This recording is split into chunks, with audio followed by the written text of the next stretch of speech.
The South did with the North. Got it. And they couldn't iron out those differences, evidently. Understood.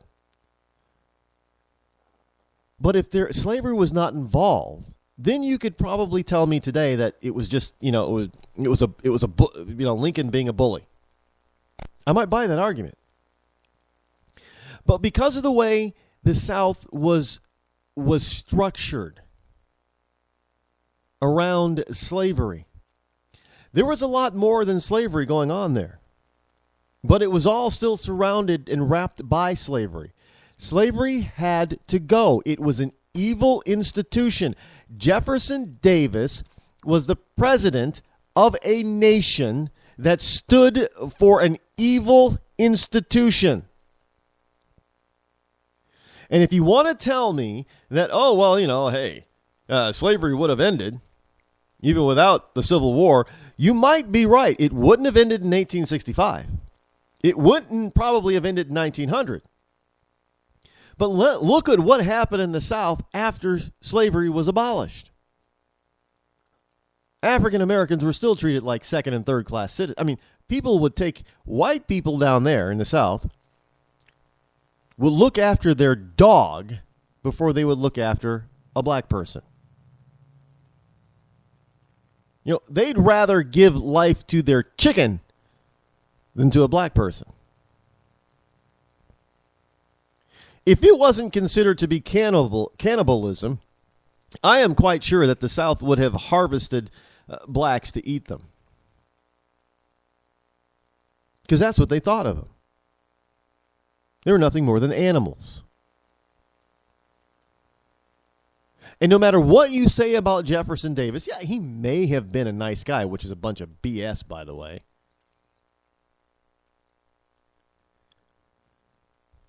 You are talking about a person who fully embraced the entire institution of slavery and all that encompassed.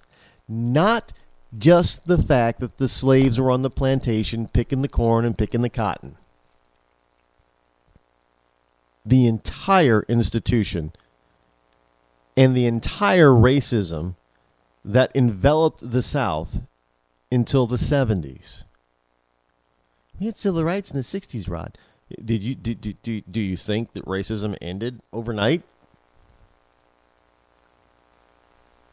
I mean, it's an amazing feat that between 1970 to 2010, it took us it's 40 years. It's an amazing feat that within 40 years that this nation can elect an African American president, a black president. It's amazing.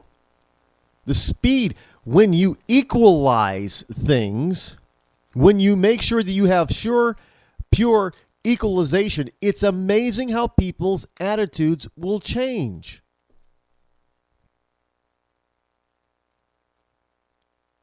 But you have to understand, it was also part of the reason that all of this came about so quickly is because, believe it or not, a lot of blacks proved to even the most die-hard racist white supremacists that blacks weren't all bad and they weren't just animals. Sure, I know we've got the whole issue with inner cities like Chicago and stuff like that. That's still going on, and it's terrible. I get it, but we've got a growing black middle class. Well, it hasn't grown. It hasn't grown very much under Obama. I think it's shrunk.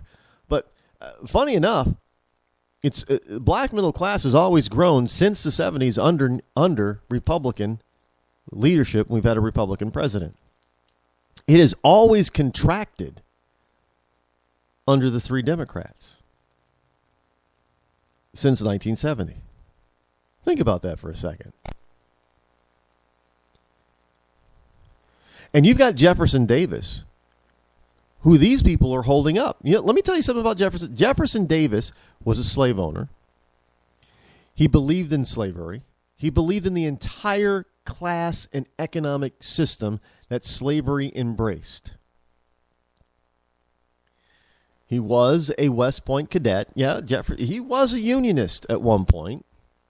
He was, like everybody else in the South, they were fully into being a part of the United States of America. They They fell out over the issues of slavery. Now, again, I say that slavery wasn't the only issue, but when you put them all together, of those 17 issues that Abraham Lincoln stated, if you took most of them out and you actually analyzed and said, what does this really mean? All those reasons could be wrapped around slavery because it was an entire way of life. That's the whole point. The war was about a way of life. There was a way of life that was based on freedom and equality for all, and a way of life that was based on freedom and equality, but only for some.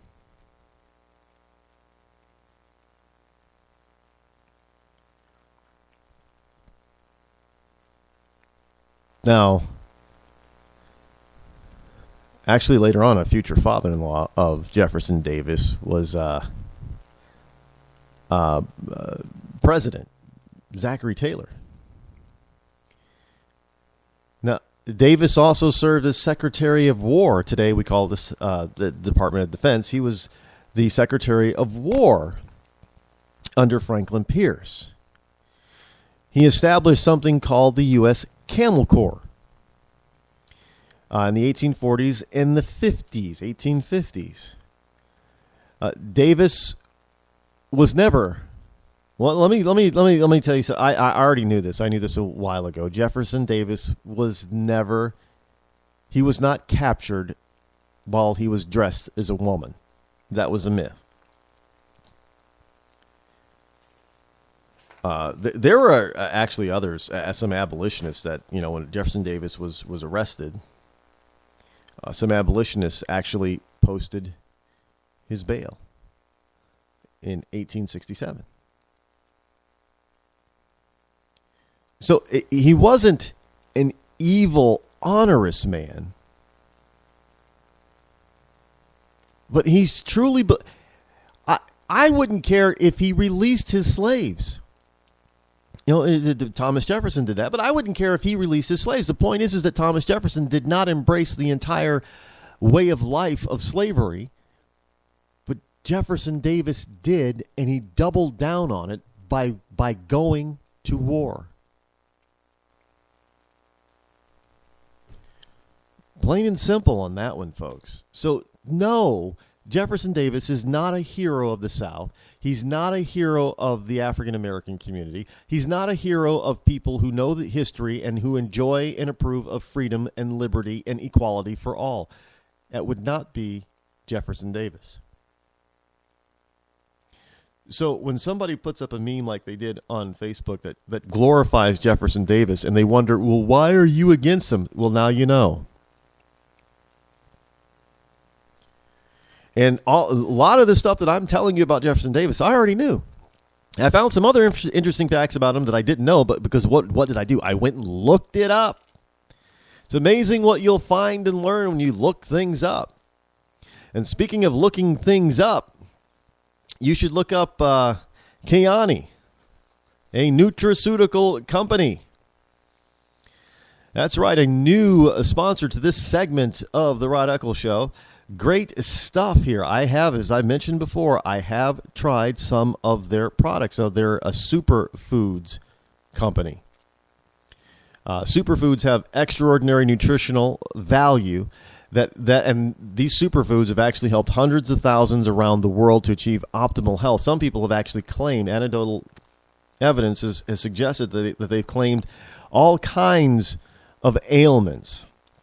Anecdotal, I don't know if anything's actually been proven, but we all know that disease is what? If you take it apart, dis-ease. Your body's out of alignment. It's out of ease. So nutrition is what puts it back at ease. It helps helps your body cure itself by giving it the nutrition that it needs, and that's Kayani.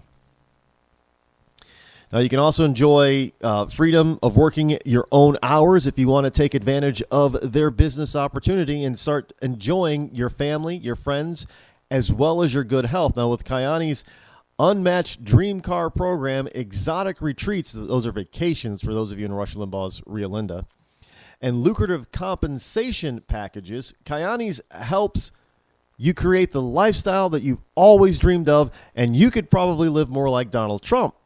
This may be your vehicle, so take a look. Get the information. Look them up. Get the information. elitehealth.teamfusionlifestyle.com. Again, that's elitehealth.teamfusionlifestyle.com. All one word with a dot in there. A couple of dots. Well, folks, I mean, I know I took a call, but good. It just unbelievable how time flies. Unbelievable. Let me give you a few. There's so many things I wanted to talk to you about tonight, but we just didn't get to. Suicide attack on Bagram base in Afghanistan has cost the life of at least 6 servicemen. And Hillary Clinton is saying, well, we're not at war with the religion of Islam. They're at war with us. By the way, for all you Trump fans out there, guess who else is liking Trump right now? Kenny Rogers.